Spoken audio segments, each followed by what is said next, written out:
de longo prazo das grandes tarefas que a União Brasileira e os estados e municípios precisam fazer.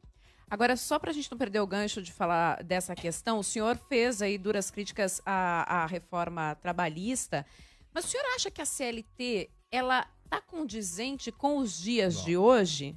Não. A CLT foi uma iniciativa importante, deriva do trabalhismo, não é?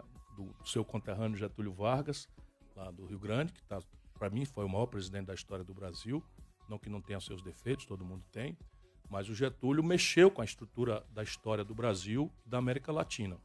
E hoje ela está defasada, porque a internet introduziu novidades, o trabalho remoto em casa introduziu novidades, uma série de trabalhos, né, pós-industriais, não é, que não são compreendidos sequer pela CLT. Portanto, nós não temos medo de colocar em debate uma modernização da legislação trabalhista. Eu me pus muito duramente contra essa iniciativa por algumas razões. Primeiro, ela é feita sem consultar os trabalhadores e os empresários.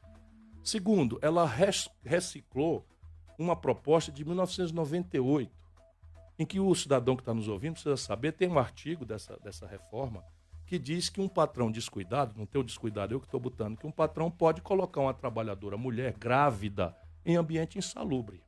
Ora, isso é uma selvageria que não tem cabimento. Feriu a estrutura sindical fazendo uma coisa correta, acaba com o imposto sindical, que é uma excrescência do século passado, mas não dá nem sequer uma transição num país em que só 7 em cada 100 trabalhadores são protegidos por organizações sindicais.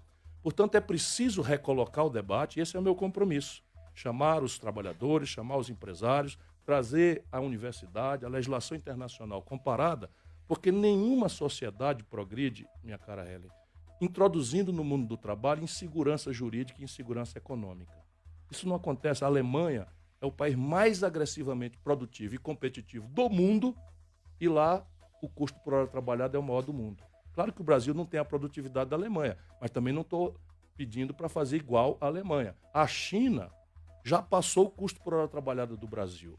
E o capitalista brasileiro, que está sofrendo mil razões aí, juro alto, etc., ele precisa entender, com todo respeito, que o capitalismo moderno se afirma no consumo de massa. E o consumo de massa exige um cidadão com renda. Se eu destruo a renda da população, eu não tenho demanda, eu não tenho mercado.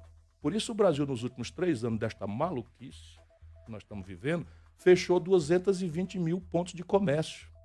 Por isso que nos últimos 3 anos, do desmantelo da Dilma para o desmantelo do Michel Temer, nós fechamos 13 mil indústrias, 4 mil delas em São Paulo. E isso explica porque que o Brasil está nessa selva, 13 milhões e 700 mil desempregados, 32 milhões e 200 mil brasileiros vivendo de bico, 63 milhões de brasileiros com nome sujo